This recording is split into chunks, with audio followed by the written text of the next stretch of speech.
नमस्कार। आज हम बात करेंगे अपराधियों के इनकाउंटर में मारे जाने की। ताजा मामला महाराष्ट्र के बदलापुर यौन कांड के आरोपी अक्षय शिंदे के इनकाउंटर में मारे जाने का है।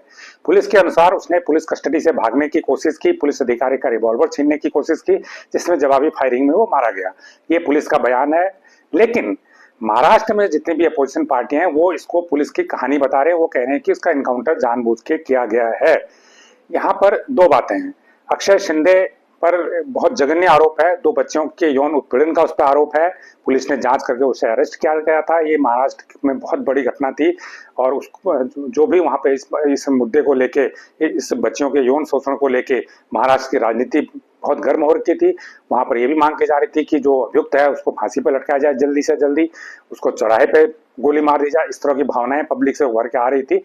बहरहाल पुलिस की कस्टडी में उसका इनकाउंटर हो गया। ये एक उसका पक्ष है। इससे पहले जो मामला आया उत्तर प्रदेश का आया है।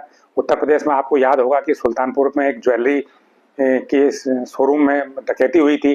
तो उसमें एक जो अपराधी था मंगेश यादव, तो पुलिस ने उसे इनकाउंटर में मार गिराया था। जैसे ही उसका इनकाउंटर हुआ था तो सपा प्रमुख अखिलेश यादव ने यह आरोप लगाया था पुलिस पे कि यादवों को मारा जा रहा है, जाति देख के मारा जा रहा है। तो उनका ये कहना आरोप था कि अपराधी वो होगा लेकिन वो यादव अपराधी था, इसलिए उसको इनकाउंटर किया गया, इसलिए मारा गया।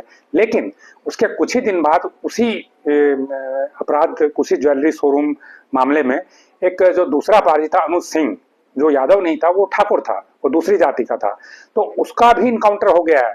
तो उसका भी इनकाउंटर होने के बाद अब अखिलेश यादव चुप हैं।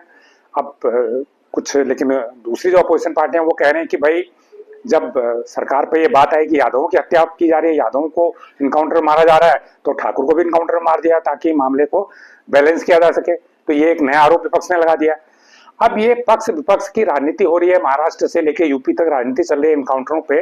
तो ये एक राजनीतिक मुद्दा है, एक तो ये राजनीतिक विषय है। लेकिन किसी अपराधी को इनकाउंटर में मार डालना क्या सही है, क्या गलत है, इस पर एक हमें बात करनी होगी। देखिए, कोई भी अपराधी है, इससे पहले हमें समझना होगा कि संविधान हमारा क्या कहता है, कानून हमारा क्या कहता है। कानून ये कहता है कि पुलिस का काम अपराधी को गिरफ्तार करना है, गिरफ्तार करके उसके खिलाफ सबूत इकट्ठा करना है, फिर उसके खिलाफ एक चार्जशीट दाखिल करके उसको कोर्ट में पेश करना है। कोर्ट में उस चार्जशीट पे चर्चा होगी, इस पर बहस होगी, इस पर पक्ष विपक्ष अपनी राय रखेंगे। उसके बाद जज साहब उसे फांसी सुनाएंगे, जज साहब उसे सजा देंगे। वो सजा भी हो सकती है, वो फांसी भी हो सकती है। और कई बार ऐसा भी होता है कि अपराधी अच्छा सबूत नहीं जुटा पाती पुलिस, तो बरी भी हो जाता है। ऐसा भी हुआ है कि सबको पता है कि अपराधी है, इसने अपराध किया, लेकिन सबूतों के अभाव में वो बरी भी हो जाता है। लेकिन न्याय का सिद्धांत ये कहता है कि भले ही 100 बेगुनाह बरी हो जाए, लेकिन 100 गुनाहगार बरी हो जाए, लेकिन एक बेगुनाह को सजा नहीं मिलनी चाहिए। ये एक न्याय का सिद्धांत है जिस पे अदालतें अमल करती हैं। तो पहला इशू है कि जो सजा देना है, अपराधी को सजा देना है, वो पुलिस का काम नहीं है, वो कोर्ट का काम है। अब जैसे अक्षय यादव का जो अपराध, जो अक्षय शिंदे का जो अपराध है, वो बहुत जघन्य है। उसको फांसी हो जाए तो अच्छी बात है, सब चाहते थे उसे फांसी हो जाए, लेकिन पुलिस में इनकाउंटर में मारना उसे इसलिए सही नहीं है क्योंकि ये काम सजा देना पुलिस का काम नहीं है। एक दूसरी बात यह है कि अगर पुलिस इसी तरह से इनकाउंटर करने लगी अपराधी का, तो इस बात की क्या गारंटी है कि जो वास्तव में अपराधी है उसी का इनकाउंटर होगा, किसी गलत आदमी का इनकाउंटर नहीं किया जाएगा। नहीं, ऐसा तो नहीं कि पुलिस अपना काम कम करने के लिए जब भी उसके कोई अपराध होगा तो छोटा मोटा कोई भी अपराधी पकड़ के उसको इनकाउंटर कर दो, भाई ठीक है अपराधी मारा गया। तीसरी बात यह है कि क्या इस प्रकार का कृत्य करके पुलिस प्रशासन अपनी जिम्मेदारी से बच रहा है? क्या उसे लगता है कि अगर आप कोई अपराधी है, भले ही वो फांसी की सजा के लायक अपराधी है, वो मौत का ही उसने गुनाह किया, मौत की सजा के लायक गुनाह किया, लेकिन अगर उसे आप अरेस्ट करते हैं तो उसको पुलिस को बहुत काम करना पड़ता है। ऐसे तो ये हुआ कि आपने अपराधी मारा गया, आपका काम खत्म। तो कहीं ऐसा तो नहीं पुलिस अपनी जिम्मेदारी से बच रही हो, कहीं पुलिस अपना काम हल्का करने के चक्कर में हाथ के हाथ एनकाउंटर करना शुरू कर दे। तो ये भी एक इसका नेगेटिव पहलू है। और इससे भी बड़ी बात यह है कि जब भी इस तरह की घटनाएं होती हैं, इनकाउंटर होते हैं, तो पुलिस प्रशासन पर सवाल उठते हैं। और जब सवाल उठते हैं तो उसमें यह होता है कि इंडिया में ह्यूमन राइट का वायलेशन हो रहा है। ह्यूमन राइट की इंडिया में फ्रीडम नहीं है। एक अपराधी है, अपराधी के पे भी मानवाधिकार हैं। अपराधी है, अपराधी को सजा मिलनी चाहिए, जो संविधान सम्मत प्रक्रिया है उसके तहत सजा मिलनी चाहिए उसे। ये अपराधी का एक अधिकार है, वो अधिकार इससे छिन जाता है अगर उसके हाथ के हाथ इनकाउंटर मार दिया जाता है।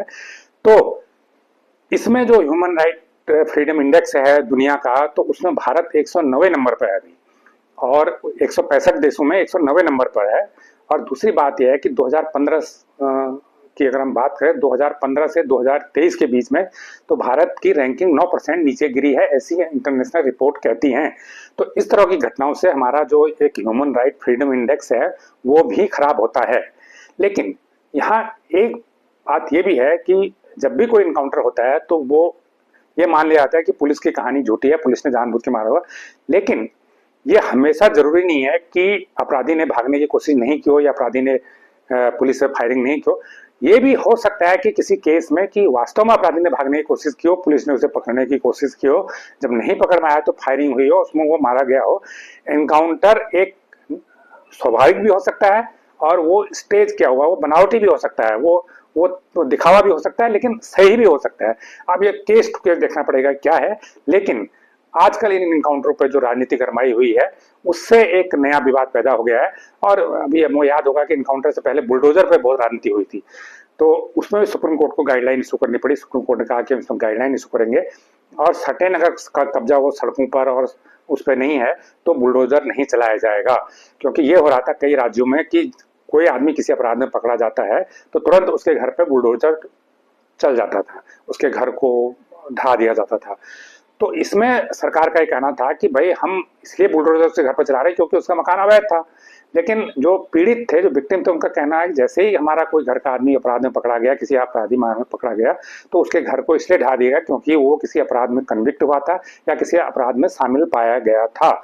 तो उसके बाद जब ये मामला सुप्रीम कोर्ट में गया तो सुप्रीम कोर्ट ने बुलडोजर कार्रवाई पे रोक लगा दी है। इस तरह की जो घरों को तोड़ने की कार्रवाई है, सिर्फ कुछ मामलों में कार्रवाई को जारी रखी जाएगी, जिसमें जैसे सड़क पे कब्जे हैं या कुछ और सरकारी उस पर कब्जे हैं, उस मामले में वो कार्रवाई जारी रहेगी। लेकिन जो घर तोड़ने की कार्रवाई है उस पर रोक लगा दी गई है। तो उस फैसले में भी कोर्ट ने यही कहा था कि ये जो फैसला जो एकदम स्पॉट पे फैसले की बात है, तो ये फैसला करने का काम पुलिस का, प्रशासन का ये नहीं है, ये काम कोर्ट करेगी, या ये काम तय करना कोर्ट का काम है। तो ये इनकाउंटर के मामले में भी ये स्थिति फिर से आ रही है क्योंकि ये इनकाउंटर लगातार हो रहे हैं और कुछ राज्यों में लगातार ये रिपीट हो रहे हैं।